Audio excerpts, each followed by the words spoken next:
Yeah, buddy. What is going on, everybody? It's Childish. We're back at it again with the next critical thinking video. Y'all know what it is. We got ourselves. This episode is going to be on the summoning stones and the skill ups. The summoning stones and the skill ups. So, one of the questions I get a lot, guys, and you might have seen it in the past in various forms and whatnot. We always talk about it. Is when it comes to summoning stones, what do you guys do?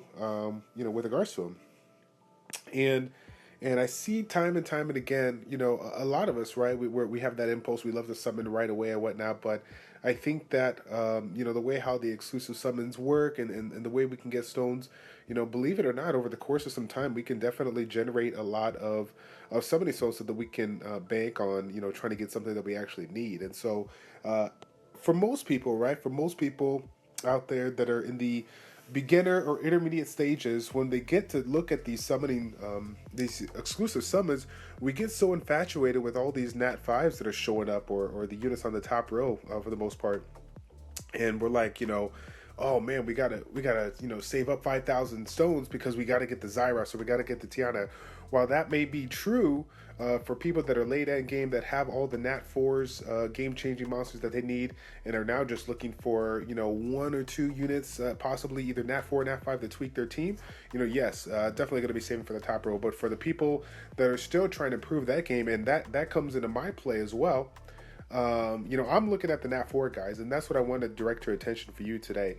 If you get the opportunity to be a part of a guild, generate the summoning stones, or grind out giants and dragons, get those summoning stones, I truly encourage you to save those summoning stones as long as you can possible, because you never will be you never will believe what could be offered for you in various different summoning weeks or whatnot. So I wanted to go ahead and I'm just going to look at it briefly, for the ones that we got going on here, and then kind of talk about it and whatnot. Obviously a lot of people are going to be saving up for the Tiana that are end game players, but when I'm thinking about people that are in kind of the mid to late game, not truly end game, but mid to late game, there's a lot of things that this particular one offers. Okay, take a look at Lisa. If you guys remember from my recent videos, the game-changing Nat 4 game changers, right? Okay, Lisa's in there. Tyron's in there, Lich is in there. Okay, so Lisa, you guys already know that. An amazing unit for rifting, one of the top cleansers in the game. An amazing unit right here for Necro, the top unit, and then of course the universal speed leader self, Tyron, with two abilities that provide ways of glancing hit, the stuns, and then of course you pair it up with a despair, so he could be a very strong unit for your speed-based AO team. So a lot of options here for people that are specifically looking for units to improve your team. But that's the problem, guys. What you gotta do is assess your lineup. Take a look at the monster box, right? Pull it up on the grid.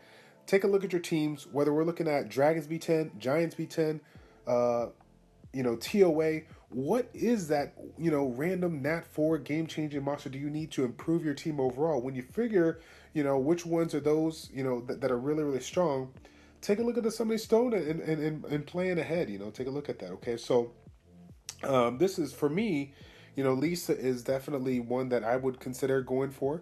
But for me, I personally feel that I'm gonna go ahead and wait on it, because when I look at this array of units overall, I'm just not I'm only getting value out of one particular unit that I can use. My R5 team is covered and I'm doing well, but I want to get the maximum value out of my summoning stones. Okay, so let's take a look at the next week. Okay, next week is a complete different aspect. Okay, let's go ahead and put it into perspective. When we look at the Nat 4 units, okay, we got ourselves just two units that flat out just boom, it's a part of it. I got to get to it, okay? First and foremost, let's go ahead and talk about, Jojo, the Fire Joker. Obviously, it's an amazing unit. Being able to be a part of a bomb team, has this ability to provide its own 50% accuracy. So if you are playing around with bomb teams, you got an opportunity to do so. If you're looking for a partner for it, you got Malaka, who is, to me, the best out of the three elemental wind bombers. Cobalt bombers. So I think that is great. But even so much more on the, not just like I said, the summoning stones, but the skill ups. We got ourselves two ways of really taking advantage of this. When we got this, we got, if you're trying to skill up JoJo, great. But for all of you guys that are really trying to improve your Devolution team and don't want to waste Devilmons on it, here's an opportunity for you to get those skill ups without doing it. Okay, now as I stated before in my game-changing Nat 4 video, I did take note for that, you guys, that you can fuse this one. Okay, but again, just pointing out what's kind of going on within this realm of Nat 4, Nat 4 units. In addition to that, I want to point out something that you don't see a lot. Okay, generally speaking, you have one when they're rocking here with the Nat 4 units, you generally have one particular unit that they give you within that element. Okay, this right here, I thinking about what's this? What's that guy's called? Oh man, I can't even think of the comedian's name right now. I'm spacing off. But he'd be like, this right here.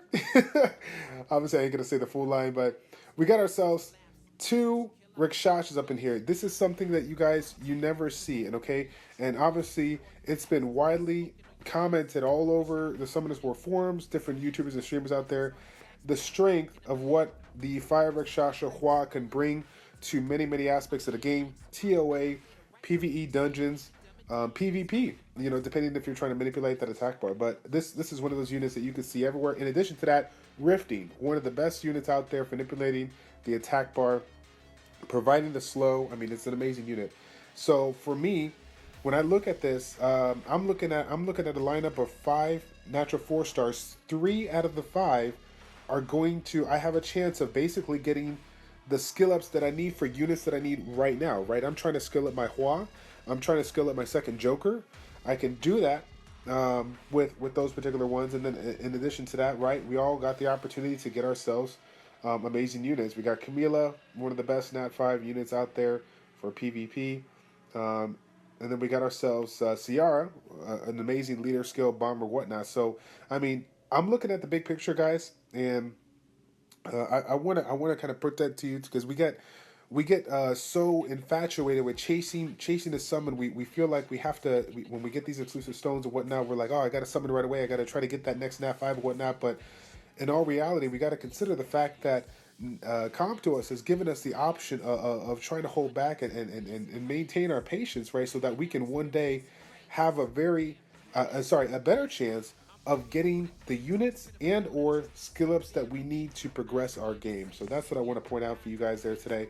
You guys know for the longest time I was sitting here waiting. I would literally save 3,000 stones over the course of 6 to 8 weeks waiting to get that Vertihil, because I feel, and most people feel out there in the game today, that Vertihil is one of the top game-changing monsters out there. So if you don't have a Vertihil, okay, you better ask somebody. You better save those stones and wait for those 2 weeks and give yourself the opportunity to go for it. But again, if you have certain units and you're looking for skill ups, then take a look at what it offers you and see if you can take advantage of that. But if you're looking at the big picture overall, look at the Nat 4s. The focus should be on the Nat 4s and what you have a better chance of getting versus the Nat 5s. The Nat 5s are great, but unless you're supreme endgame only trying to get the top of the top units, then we should be looking at the Nat 4s trying to improve not just the units that we need to progress our game, but the skill ups that we need to improve.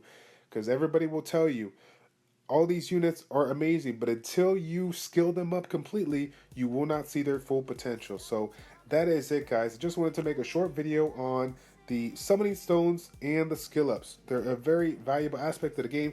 If you're in the beginning stages, focus on the units that is going to improve your game, help you progress exponentially.